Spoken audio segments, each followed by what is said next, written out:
Assalamualaikum warahmatullahi wabarakatuh.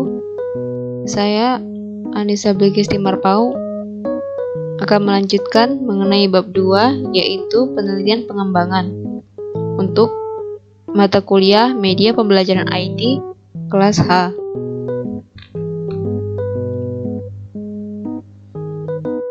Bab 2, penelitian pengembangan. Sangat penting untuk mengembangkan suatu bahan ajar yang inovatif, kekinian, dan terintegrasi dengan teknologi komputer, di mana dengan bahan ajar ini diyakini dapat meningkatkan kemampuan berpikir tingkat tinggi dan kemandirian belajar siswa.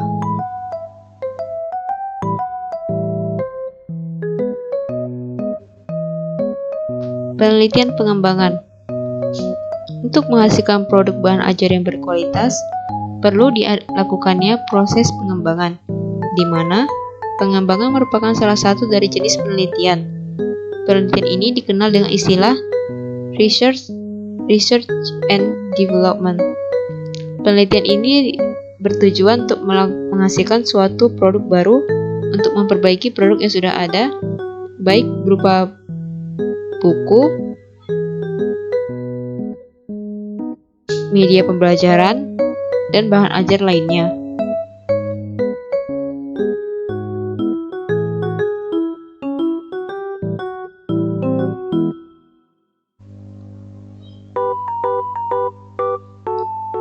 Kemudian, ada beberapa prinsip yang harus diperhatikan dalam mengembangkan bahan ajar. Yang pertama adalah prinsip relevansi. Relevansi ini berarti kait-mengait atau bersangkut paut dan berguna secara langsung. Pada prinsip ini, materi yang diulas harus terkait dengan tujuan pembelajaran yang ditetapkan. Yang kedua, ada prinsip konsistensi. Konsistensi sendiri memiliki arti yaitu ketetapan dan kemantapan dalam bertindak. Adapun maksud istilah ini adalah pada aspek pengembangan bahan ajar. Ketetapan yang sesuai antara tujuan pembelajaran dengan isi bahan ajar. Jika terdapat 3 tujuan pembelajaran, maka isinya juga harus dikembangkan fokus pada pencapaian tujuan tersebut. Kemudian berikutnya ada prinsip kecukupan. Proses pengembangan bahan ajar perlu memperhatikan prinsip ini, di mana bahan ajar harus diulas meliputi semua tujuan pembelajaran yang diterapkan. Pembahasan hendaknya tidak terlalu panjang dan juga tidak terlalu singkat. Proses pengembangan. Jika produk belum tersedia atau belum optimal, maka diperlukan suatu proses pembuatan suatu produk atau pengembangan produk yang ada dan dapat digunakan untuk memecahkan masalah. Penelitian pengembangan merupakan strategi dalam mengembangkan suatu produk baru atau menyempurnakan yang telah ada melalui prosedur sistematik, mulai dari merancang, membuat, mengevaluasi dalam rangka memenuhi kriteria konsistensi keefektifan.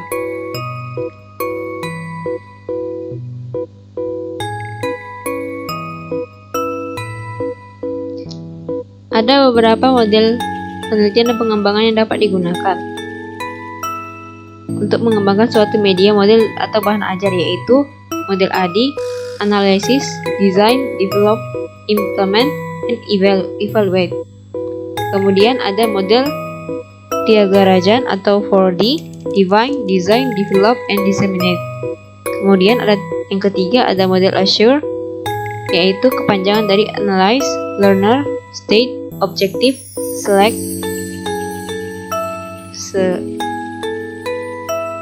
Instructional, Method, Media and Material, Utilize, Media and Material, Require Learner, Participation, Evaluate, and Resolve. Kemudian ada model Hanafin dan PEC, model PSI, dan juga lain-lain. Pada umumnya, tahapan atau proses pengembangan pada masing-masing model tidak berbeda jauh, di mana proses dilakukan secara siklus dan teratur.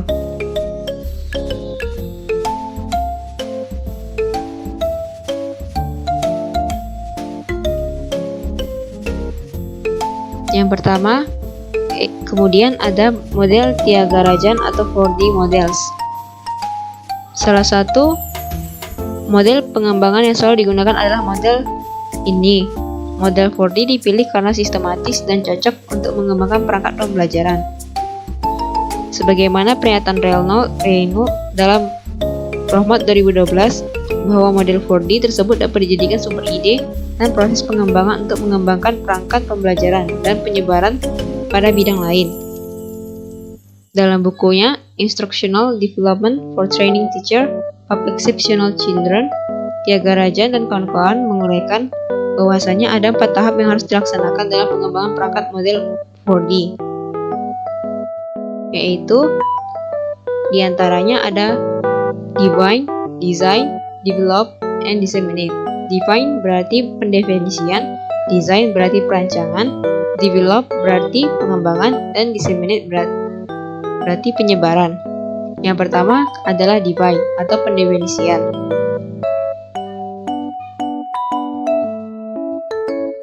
Tujuan dari tahap ini adalah untuk menetapkan dan mendefinisikan hal yang dibutuhkan dalam instruksional.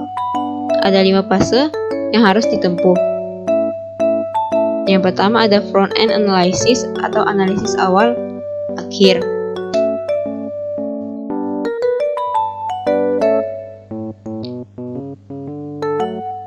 Dalam tahap dilakukan analisis tentang masalah dasar yang dihadapi oleh guru. Mengetahui tingkat kinerja guru selama penyelidikan inilah alternatif pembelajaran yang lebih baik dan lebih efisien dan dapat dipertimbangkan.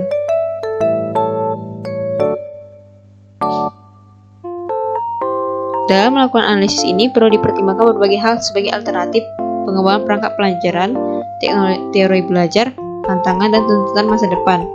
Analisis ini diawali dari pengetahuan, keterampilan, dan sikap awal yang dimiliki siswa untuk mencapai tujuan akhir yang tercantum dalam kurikulum.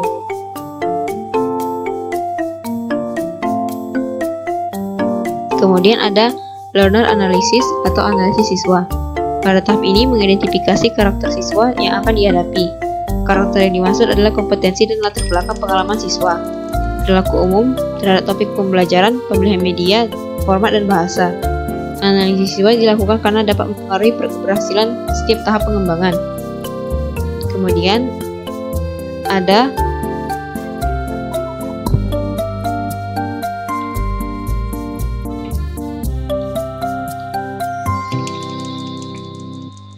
text analysis atau analisis tugas. Analisis tugas pada tahap ini yang dilakukan adalah mengidentifikasi keterampilan utama yang dibutuhkan dan menguraikannya ke dalam keterampilan-keterampilan lebih khusus yang perlu dan cukup. Analisis ini dapat membantu menentukan media yang akan digunakan. Langkah-langkah analisis tugas adalah menentukan tugas utama, mengidentifikasi subtugas pada tingkat kompleksitas. Dalam hal ini akan ditentukan kemampuan apa yang harus dikuasai. Kemudian mencoba setiap subtugas sebagai tugas utama dan mengulangi prosedur analitik. Kemudian mengakhiri analisis ketika subtugas mencapai level awal, kemudian menyelesaikan analisis tugas. Kemudian ada konsep analisis atau analisis konsep. Pada tahap ini yang dilakukan adalah mengidentifikasi konsep-konsep utama yang harus diajarkan, menata konsep tersebut ke dalam suatu hierarki, dan merincikan sifat atau ciri-ciri masing-masing konsep. Kemudian ada specifying instructional objective atau menerapkan tujuan pembelajaran. Pada tahap ini yang dilakukan adalah mengkonversi hasil analisis tugas dan analisis konsep menjadi tujuan berupa perilaku yang diharapkan. Kumpulan tujuan ini menjadi dasar dalam penyusunan tes dan perancangan pembelajaran.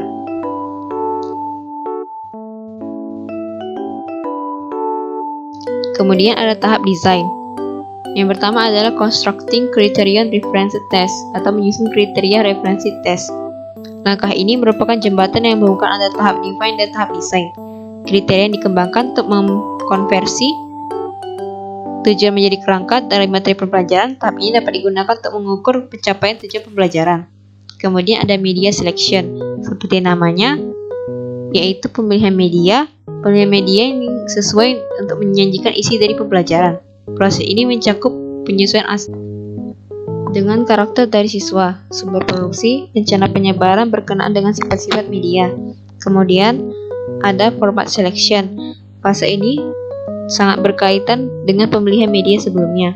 Istilah format pembelajaran sendiri mengacu pada kombinasi media, strategi mengajar, dan teknik penggunaan. Kemudian ada initial design atau desain awal. Fase ini mempresentasikan esensi instruksional melalui media yang sesuai dengan urutan yang cocok. Fase ini juga melibatkan penstrukturan berbagai kegiatan belajar seperti membaca teks, melakukan wawancara pada personil pendidikan khusus, dan mempraktikkan keterampilan mengajar oleh teman sejawat atau peer teaching dengan memperhatikan kebutuhan setiap siswa. Kemudian ada fase develop atau pengembangan.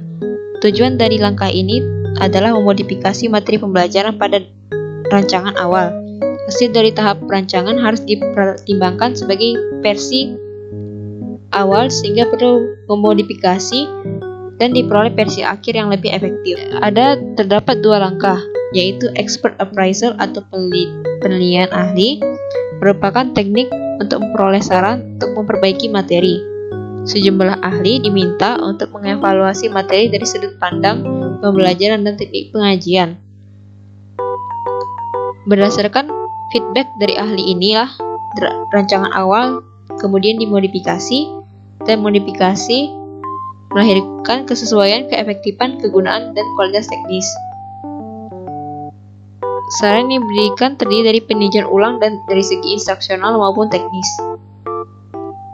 Kemudian ada developmental testing atau uji pengembangan.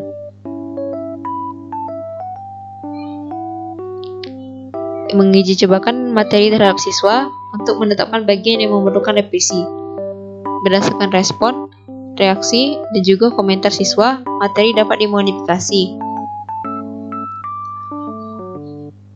Siklus menguji, merevisi, dan menguji ulang inilah yang dilakukan hingga diperoleh materi yang berlaku, konsisten, efektif. Uji pengembangan melibatkan uji coba materi instruksional pada siswa target. Tujuannya adalah untuk mengumpulkan data dalam pembuatan materi instruksional lebih efektif. Terdapat 3 tahap dalam uji pengembangan, yaitu uji awal, di mana uji coba dilakukan dalam situasi face to face, baik individu. Selanjutnya ada kuantitatif, di mana uji coba dilakukan pada situasi sebenarnya. Kemudian uji coba perangkat total, di mana dilakukan pada situasi sebenarnya tanpa pengarahan dari pengembang. Seluruh pasien dilakukan pada tahap ini disebut tahap developmental testing atau uji pengembangan. Kemudian ada tahap disseminate atau penyebaran. Draft final dari materi pembelajaran diperoleh hingga fase uji pengembangan menunjukkan hasil yang konsisten dan ahli memberikan komentar yang positif.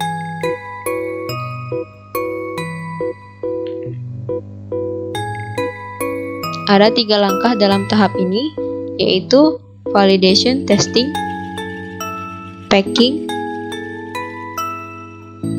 diffusion, dan adoptive. Validation testing, materi digunakan pada kondisi tiruan untuk mendemonstrasikan siapa yang belajar apa yang dipelajari. Pada kondisi yang bagaimana beberapa waktu digunakan. Pada langkah ini materi juga dibawakan pada pemeriksaan profesional untuk memperoleh pendapat yang objektif mengenai kecukupan dan relevansinya. Langkah yang terakhir, yang paling penting adalah packaging.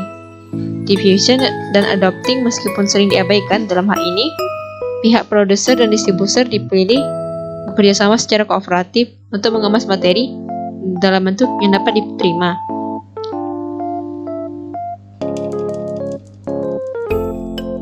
Yaitu model yang berarti analysis, design, development, implement, dan evaluate. Merupakan salah satu model yang sering digunakan oleh para pengembang bahan ajar, di mana model ini pada awalnya dikenalkan oleh Reiser dan Molenda pada tahun 1990. Terdapat 5 tahap pada model ini, yaitu proses menganalisis, mendesain, mengembangkan, mengimplementasikan, dan juga mengevaluasi. Yang pertama, tahap analisis atau analisis diperlukan untuk mengetahui sejauh mana kelayakan dan syarat-syarat yang diperlukan untuk pengembangan media bahan ajar, model, ataupun metode yang sudah digunakan. Kemudian ada tahap desain. Desain adalah kegiatan merancang model, metode, media, atau bahan ajar. Tahap ini terdiri dari beberapa proses yang harus dilakukan, yaitu menentukan tujuan pembelajaran, merencanakan rencana pembelajaran, memilih media, merancang perangkat yang diperlukan, merancang materi, dan mengembangkan alat evaluasi yang diukur untuk kompetensi tertentu. Kemudian ada tahap development. Pada tahap ini adalah proses pengembangan produk baru yang dilakukan berdasarkan hasil tahap desain. Kemudian ada tahap implementasi, yaitu pada tahap ini bertujuan untuk mengimplementasikan atau uji coba produk yang dihasilkan oleh tahap pengembangan. Proses uji coba dapat dilakukan oleh one group, pretest, post-test, design.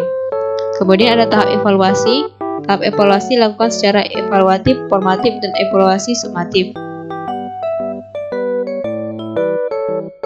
Di mana evaluasi formatif dilakukan pada setiap akhir tatap muka atau mingguan, sedangkan evaluasi sumatif dilaksanakan jika kegiatan pembelajaran selesai secara keseluruhan.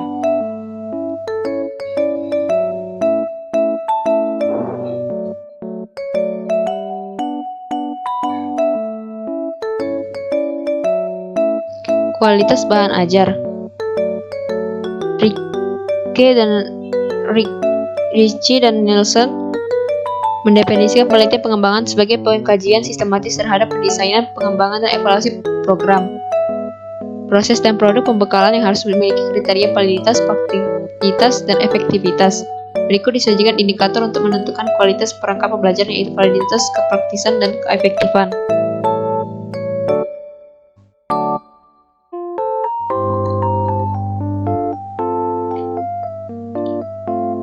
Dari saya, terima kasih. Assalamualaikum warahmatullahi wabarakatuh.